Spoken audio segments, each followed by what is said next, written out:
Welcome to episode 670. Mike Ashley, everything you don't expect from a self-made billionaire.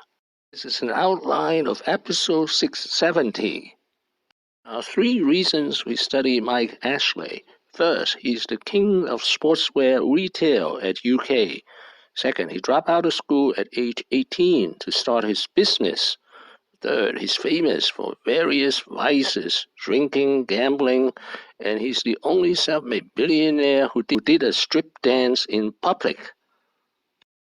Let's meet Mike Ashley. Here is Mike Ashley with his ex-wife Linda on their way to face Member of Parliament. His ex-wife Linda is a Swedish economist who has 3 children with him. Mike Ashley was born to middle class in Walsall, England in 1964. This is the bungalow he grew up. An average student, he graduated with a C in economics at C level. His first dream was to become a professional squash player. An injury sidelined him, and he turned into a squash coach. In 1981, he borrowed £10,000, about $60,000 US in 2019, to open his first store. A brilliant and ruthless businessman, he expanded his sports store from 1 store to 100 stores in the next 25 years. Here's a picture of one of his first stores. His business slogan, pile them high and sell them cheap. Basically, it's a low-margin business model. His Swedish wife, a college-educated economist, probably helped him along the way. Divorce, 2002. He paid £50 million for the divorce, one of the most expensive divorces in UK until then.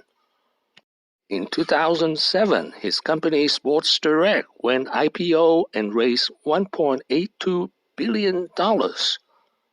Well, we have already discussed his low-price, low-margin strategy. His second business strategy is acquisition. These are the companies he acquired between 2004 and 2012. Here, Mike Ashley gave a rare interview on his views on investing in high street. The overall strategy, everyone else is running from the high street. Yep. You're buying up distressed brands. One wonders if there's one so distressed you wouldn't see it as an opportunity. Yeah. How convinced are you that that's going to work, given the changes on the high street and the changes in the way we shop? Okay, so the answer is in your question. It's the way we shop. There is no question that retailing has changed in 10 years out of all proportion. There is no doubt that, as I call them, the clicks are destroying the bricks. The bricks have to do something different. They have to be the branded partners and show elevation in the high street that the brands that they represent want, and somehow double up what customers want on the high street. You've got to join those two together. That's where the opportunity is. I believe, and I could be wrong, that we are absolutely well on the way to being the first sizable company to do that. I think, as I said, if you go to Leicester, if you're in here. In 2007, he bought the famous football club Newcastle United for £135 million. It was a semi-disaster as the investment was bleeding cash. But he seems to be enjoying life here as a Newcastle fan in the beginning. All wild and bizarre news. Mike Ashley was caught strip dancing in a Chinese restaurant. In 2019, Mike Ashley, age 55, is one of the richest and most controversial figure in United Kingdom. Thank you for watching. Please subscribe and leave your questions and comments below. My next video will be Mike Ashley, 9 lessons. Wishing everyone peace and prosperity.